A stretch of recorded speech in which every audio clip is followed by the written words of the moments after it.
कई महात्मा लोग हैं ना, शरीर के ऊपर इतना ध्यान नहीं देते थे, वो कहते थे परमात्मा के साथ, तो उसके बावजूद भी वो इतनी ऊंचाई पे रहना अध्यात्म में। We are the only one in the world, हमारे जितना पास आज तक दुनिया में किसी ने कराया भी नहीं है। अंधेरा हो गया है तो रोशनी पैदा करो, अगर कांटे घर में ज़्यादा हो गए तो गुलाब के बीज अब नहीं थे तो लाओ, अब लाओ, अब तक तो नहीं थे, अब लाओ। तो आदमी के पास सबसे बड़ी ताकत क्या है कि he can immediately change the action. किसी व्यक्ति ने किसी बैल को जो है उसको बहुत खड्डे में गिरा हुआ था, तो उसको जाके ना ऐसे बहुत उसको तकलीफ दी, तंग किया उसको, तो उसके कारण उसको इस जीवन में एक ऐसी पत्नी मिली कि जो उसका जीवन नरक करके रख दिया उसने। नमस्कार दोस्तों, मिस्टिक इनसाइट्स क्लिप्स देखते रहिए to make yourself strong spiritually, physically, mentally and socially, and to get more updates subscribe the channel.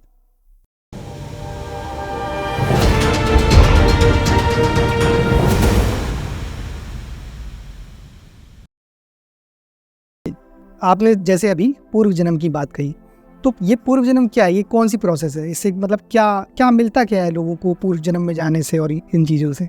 देखिए, पूर्व जन्म में ले जाने का जो मेरा मुख्य उद्देश्य है वो है कि लोगों को सेल्फ रियलाइजेशन की तरफ लेके जाना, आत्म जागरण की तरफ लेके जाना, और जितने भी ये जो क्या क्यों ये जो दुख पैदा करके ये तुलनाएं कर रहे हैं, जजमेंट कर रहे हैं, मतलब लोग और कंप्लेंट कर रहे हैं, ब्लेम कर रहे हैं, दोष दे रहे हैं, तो पूर्व जन्म में जाने के बाद क्या होता है, ये सब खत्म हो जाता है।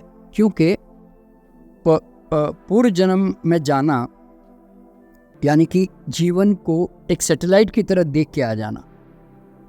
तो मैंने ये अनुभव किया कि जो लोग सदियों से आध्यात्मिक जगत में मतलब कई तरह के अभ्यास करते हैं ना, गुरुओं के सत्संग में रहते हैं, गीता तरह तरह के ग्रंथ भी पढ़ते हैं, भक्ति भी करते हैं, पर अगर आप ध्यान से देखोगे तो उनके अंदर कोई मूल परिवर्तन नहीं आता कि अब वो कम रिएक्टिव हो गए, वो बड़े अब परम आनंद में रहने लग गए, ऐसे बोलते ना, वो डिटैच्ड हो गए, वो मुक्त मोक्ष में चले, ऐसा होता ना।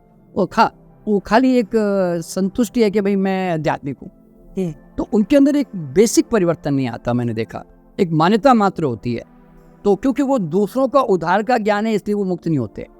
तो मेरा अपना अनुभव ये था कि भाई अगर एक आदमी पूर्व जन्म में जाए और स्वानुभव कर लें तो फिर वो अपना स्वाद चख चुका होगा, तो उसको फिर समझाने की जरूरत नहीं है, उसको किसी ग्रंथ की और गुरु की जरूरत भी नहीं है। क्यों? अपनी आंखों से जीवन का सत्य देख के आ रहा है। तो इसीलिए पूर्व जन्म में जब मैं लेके जाता हूँ तो मैं जनरली उसको पूरी एक टूर करवाता हूँ, यूरोप टूर की तरह। मैं उसको पहले जन्म में लेके जाता हूँ, फिर मैं 100 साल के बाद उसको लेके जाता हूँ, फिर मैं 5 साल के बाद, फिर 10 साल के बाद के भविष्य में लेके जाता हूँ। फिर उसके जो कार्मिक कनेक्शन है इस समय कि आज पैसा क्यों नहीं है, संबंध क्यों खराब है, ये लोग उसको तकलीफ क्यों दे रहे हैं, वो दुख क्यों आया जीवन में, तो जब उनका कारण पिछले जन्म में जाकर देखता है तो उसकी आंखें खुलती कि ओ माय गॉड, ये तो मैंने सारा कर्म किया, उसका फल मुझे आज मेरे सामने आ रहा है। तो फिर वो क्वेश्चन खत्म कर देगा। उसको मालूम है कि या तो नीम के बीज डाले थे यार मैंने, इसलिए वो कड़वा फल आया मेरे सामने। तो वो जब एकदम क्लियरली देख लेता है ना कार्मिक बंधन को, तो फिर वो फिर है ना किसी के प्रति है ना फिर वो गलत भाव नहीं ला सकता। और फिर जो आदमी उसको नुकसान पहुंचा रहा है, मान लो उसको एक टेढ़ी पत्नी मिल गई, टेढ़ा बच्चा घर में आ गया, या कोई भाई उसको उसका धन खाया जा रहा है, तो उसको पता चलेगा कि वास्तव में वो उसके पीछे बड़ा सब कुछ बड़ा नियम से घट रहा है संसार में। अभी मैं आपको एग्जांपल देता हूँ। एक सज्जन मेरे पास में आए, उसने कहा कि मेरी सारी हमारी घर की प्रॉपर्टी जो है मेरी बहनें मेरे भाई सब खा गए और मुझे कुछ भी नहीं दिया, मुझे कंगाल कर दिया, तो इसलिए मुझे पूरे जन्म में जाना है। तो गया पूरे जन्म में, जाके क्या देखता है, वो जमींदार था और उसने किसानों की वो जमीनें रखवा कर उसको खा गया। तो अब देखो ना कारण कहाँ निकला उसका, कि उसने किसानों को जो अत्याचार किया वो इस जन्म में वापस उसकी भी प्रॉपर्टी इसी तरह हड़प ली गई, वो भाई बहनों ने सब खत्म कर दी उसकी। तो इतना कुदरत में मैंने देखा कि बड़ा नियम इतना परफेक्टली चल रहा है कि उसमें किसी का इंटरफेरेंस भी नहीं, कोई भगवान आके टांग नहीं रहा था उसमें, बोलते हैं ना इस तरह से। और किसी व्यक्ति ने किसी बैल को जो है उसको बहुत खड्डे में गिरा हुआ था, तो उसको जाके ना ऐसे बहुत उसको तकलीफ दी, तंग किया उसको, तो उसके कारण उसको इस जीवन में एक ऐसी पत्नी मिली कि जो उसका जीवन नरक करके रख दिया उसने। तो कारण कम्बक वहाँ निकला कि उसने बैल को सताया। अब मैं भी हैरान हो गया। मैंने यार कमाल है कि मतलब किसी भी जीव को थोड़ा सा भी तकलीफ दो तो इस जन्म में फिर भुगतना पड़ता है। तो ऐसे बहुत सारे सैकड़ों कारण मतलब मैंने ऐसे लोगों के देख लिए। तो वो कार्मिक बंधन जब पता चल जाता है ना तो फिर आप रिलैक्स हो जाते हो। फिर आप मन में ना कहीं कोई दुख नहीं, चिंता नहीं। आपको लगता है यार अब मुझे जाग कर सही कदम और सोच रखनी पड़ेगी, नहीं तो मेरा आगे आने वाला जीवन फिर मुझे कड़वे फल भुगतने पड़ेंगे। ऐसा होता है ना, तो जाग जाता है आदमी। ये सबसे बड़ी बात है। अभी जैसे मैं एग्जांपल दे रहा हूँ कि जैसे एक महिला किडनी खराब थी उसकी, लेकिन किडनी खराब थी तो वो कभी ठीक कभी वापस गड़बड़ हो रही थी। तो उसने खुद कहा कि सर मुझे पास्ते में लेके जाओ। मैं लेके चला गया। पता चला कि वो आदमी थी और उसकी वाइफ थी जिसको उसने बहुत टॉर्चर किया। तो उसके कारण वो हस्बैंड बन के इस जीवन में आया। तो उसके साथ उसकी तलाक चल रही थी कोर्ट में। लेकिन जैसे उसको पता चला कि यार इस औरत को तो मैंने सताया है, तो आते ही उसने वो केस वापस लिया जाके। नहीं तो वो ईगो डाउन नहीं कर रही थी माफ़ी मांगने का। जाके उसने हस्बैंड से माफ़ी मांगी क्योंकि उसको पता था ये तो वही औरत है भाई जो हमारा हस्बैंड बन के आया है। तो उसको जाके माफ़ी मांगी, केस वापस लिया और आज वो अपने हस्बैंड के साथ नॉर्मल जी रही। क्यों?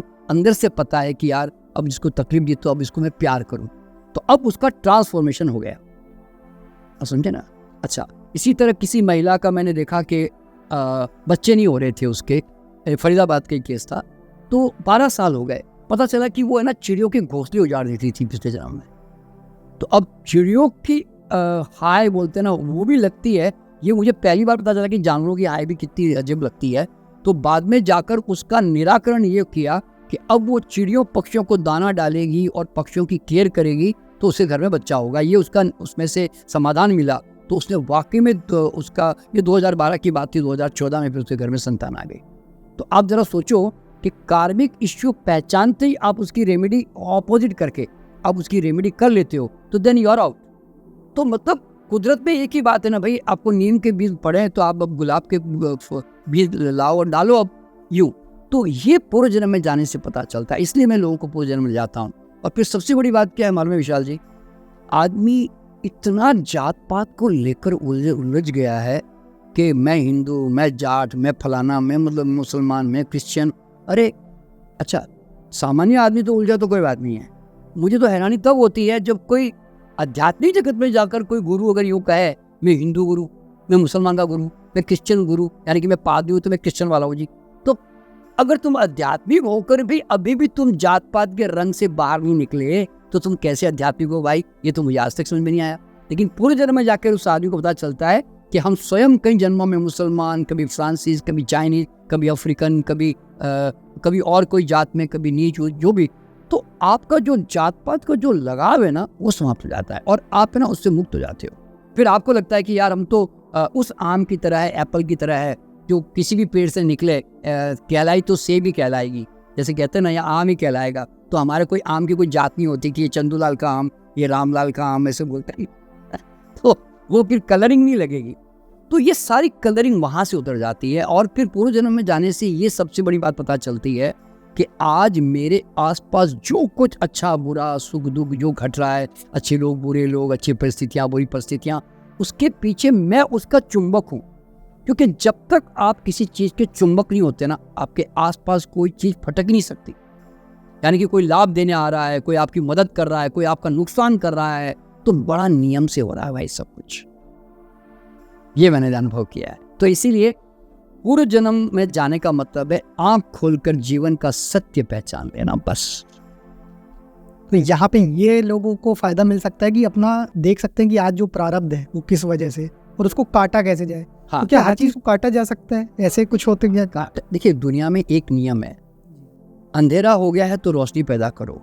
अगर कांटे घर में ज्यादा हो गए तो गुलाब के बीज अब नहीं थे तो लाओ, अब लाओ, अब तक तो नहीं थे, अब लाओ। तो आदमी के पास सबसे बड़ी ताकत क्या है कि he can immediately change the action, है ना। अभी तो इसी तरह आपने अगर किसी के साथ अत्याचार किया है तो उसका ऑपोजिट है अब सेवा प्रेम करो भाई, केयर करो। तो हर चीज़ का संसार में ऑपोजिट है। द मूवमेंट ऑपोजिट करना शुरू कर देते हो ना, तो आपके कर्म बंधन समाप्त होने लगते हैं। और दूसरी बात बताऊं, आदमी का श्राप भी लगता है, ये भी हमने देखा है, और हाई भी लगती है, जबरदस्त लगती है। तो फिर सर उस हिसाब से तो लोग मतलब इतना जो नॉनवेज खा रहे हैं तो बचना चाहिए इन चीज़ों से। देखिए क्या, देखिए इसमें नहीं, इसका कारण बता रहा हूँ। देखिए क्या होता है, जो लोग नॉनवेज खा रहे हैं ना, जी ये ना इनकी ट्रेडिशनल हैबिट है इनकी। अभी जैसे पूरे बंगाली लोग मछली खाते हैं, तो इनको पता नहीं है कि देखिए ये प्रैक्टिकली जाकर ना वायलेंस क्रिएट करके मछली को नहीं मार रहे हैं, वो खुद वायलेंस क्रिएट करके किसी मुर्गी को या बकरी को नहीं मार रहे हैं ना।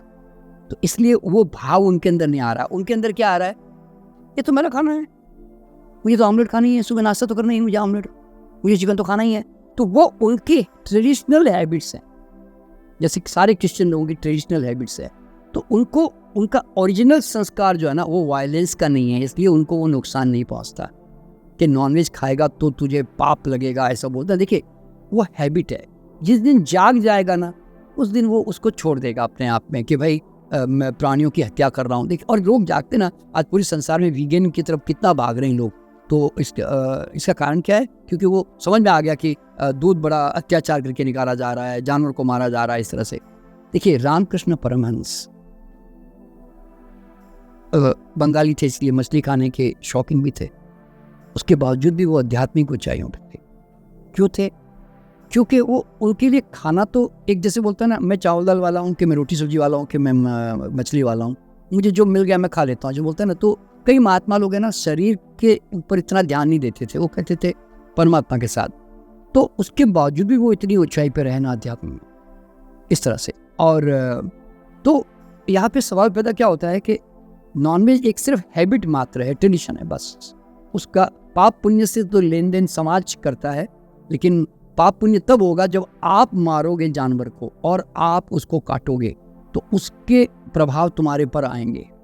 देखिए कसाई को आ सकता है, अच्छा। आप पर नहीं आ सकता। और सर अभी तक मतलब आप कितने लोगों को पुनर्जन्म में ले जा चुके हैं, मतलब ये ऐसे जोड़ चुके हैं? भाई 40,000 से ज़्यादा होते जा रहे हैं अब तो, और अब 5,000 फिर दोबारा मैं वापस लेके जा रहा हूँ। अभी बस 7 दिसंबर को, जनवरी को मैं हर साल एक बार मैं एक पब्लिक प्रोग्राम करता हूँ, मेगा इवेंट, जिसमें मैं 5,000 लोगों को लेके जाता हूँ। तो इस बार भी हम 7 जनवरी को करेंगे, तो उसमें ले जाएंगे, तो फिर ये 40,000 से 45,000 हो जाएगा। अच्छा। तो बस ऐसे, मतलब हम तो थोकबंद आदमी हैं, हम होलसेलर है तो हम तो थोकबंद लोगों को पूरे जन्म में लेके जा रहे होते हैं, यूँ समझ में। तो काफ़ी अच्छी मात्रा हो गई, और दुनिया में we are the only one in the world. हमारे जितना पास आज तक दुनिया में किसी ने कराया भी नहीं है।